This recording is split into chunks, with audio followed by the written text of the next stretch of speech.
as well as developing countries. You know how much energy the agricultural system uses?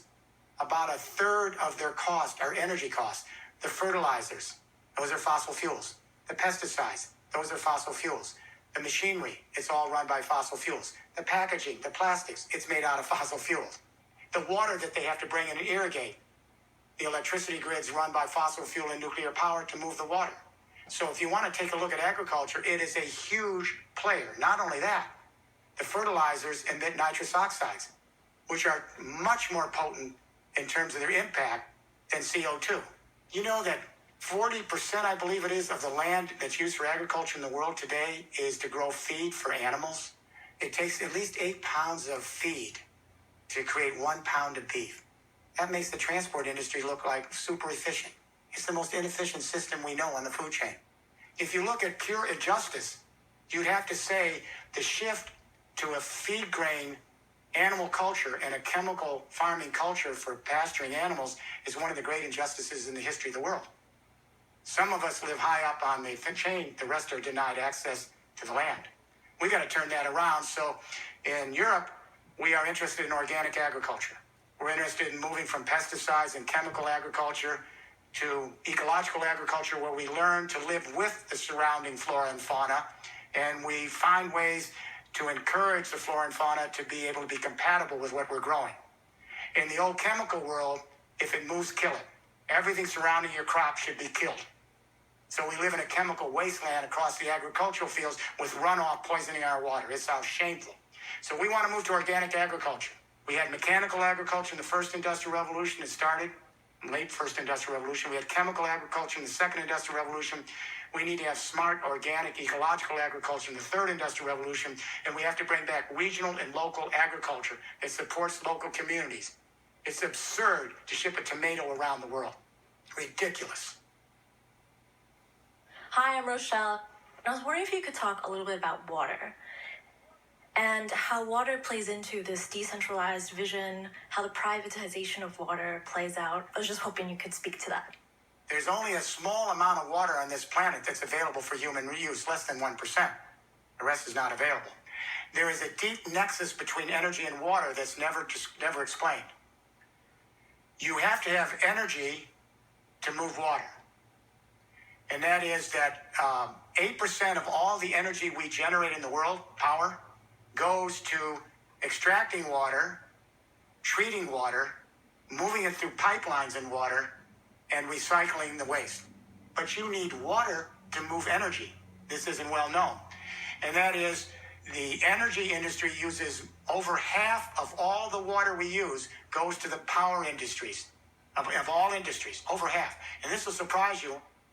In France, which is 80% nuclear power, you know how much of the water they use for cooling the nuclear reactors in France?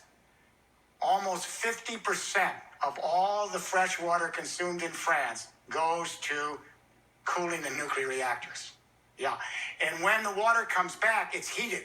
So it's dehydrating ecosystems that are already facing drought for their agriculture. And now sometimes the water is so hot because of climate change in the summer, they can't even use it to cool the nuclear reactors, and they have to slow down the electricity. So what's the nexus? We have to begin to create a new plan so that people get control over their water in a distributed system that brings water together with energy. And I'll give you an example of why. If the electricity grid is disrupted, let's say one of the transformers, big electricity transformers, either through cybercrime, cyber terrorism, or natural disaster, goes down, and your power goes down, there's no water. We're dead in 3 weeks. That's how vulnerable the system. That's why we have to build in resilience by keeping it so distributed. So what do? I'm in Haute, France a couple of weeks ago. This little startup, they've taken a whole social housing complex, huge housing complex. They took the whole roof and turned it into a cistern. Why did they do that? Because the water falls, and as it falls, it generates electricity in a turbine. So they're using it for electricity, but now we're saying use it as a cistern. So if the power grid goes out and you can't get water, you're dead in a couple of weeks. You have the water right built in to your home, office, and factory on the roofs or nearby. You can share it in a cooperative. And then that water can be used potable for fresh water. And then we're now talking with companies about and with housing that you can take the water, use it for your toilet water, and you will be able to recycle it right back on site. So you can go distributed and decentralized when the real power grid goes out. The key to maintaining this system is it's distributed. If anything happens in one part of the system, you can go off, both distributed and decentralized, and share your water, share your energy. So water and energy go together, and you've just hit, and I'm glad you said this, something that has really come to the top of the agenda for us now. How do we create a distributed water internet to go side by side with the energy internet? Very cool thinking. My name is Elizabeth, and I just have a question for underdeveloped countries. How do they play a part in this whole third industrial revolution? Can they sort of skip the gun because they don't have an established infrastructure? Yeah, you just answered the question I was about to answer. Very good. Well, here's what we realized, just what you said. What we finally realized is in the developing world, their liability is their key asset. Their liability is they have no infrastructure. That's their asset.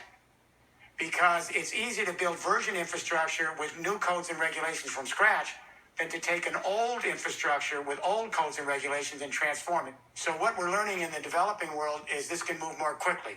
We saw the opportunity that the developing world can leapfrog right past the first and second industrial revolution into the third. So the United Nations has now embraced the third industrial revolution narrative that we've just talked about tonight. The biggest problem in the developing world, no electricity. Ban Ki-moon has made this his pledge, universal electricity. We got 1 billion people that have no electricity. They're in the dark. We have 40% of the human race with infrequent, not reliable electricity. And what keeps women enslaved in this world is no electricity. And what we see with these big families and these patriarchal, brutal conditions and male-oriented cultures, no electricity. Why? Because with no electricity, women are the slaves, the children are the slaves. More children, more hands on deck that can actually carry the energy load. We forget the relationship between electricity and freeing women in the West. Women were the slaves at the hearth until electricity came in. Electricity freed women from that slavery, if you will, to go to school beyond the first 5 grades. And then electricity created new skills that didn't require upper body strength, but up here. Electricity revolution created all sorts of new skills.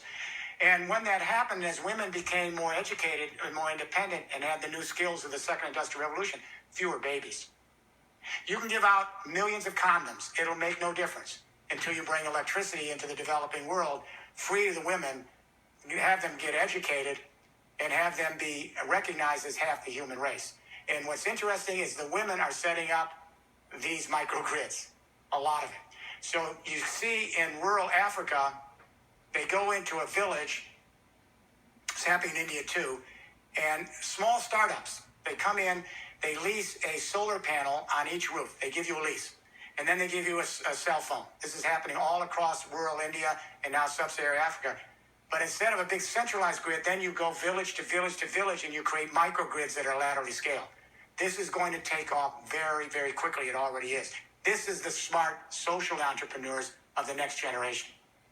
This is why I'm really pleased to see this happen. It brings confidence that we can do better. I'm Ray, and I've been thinking during your whole talk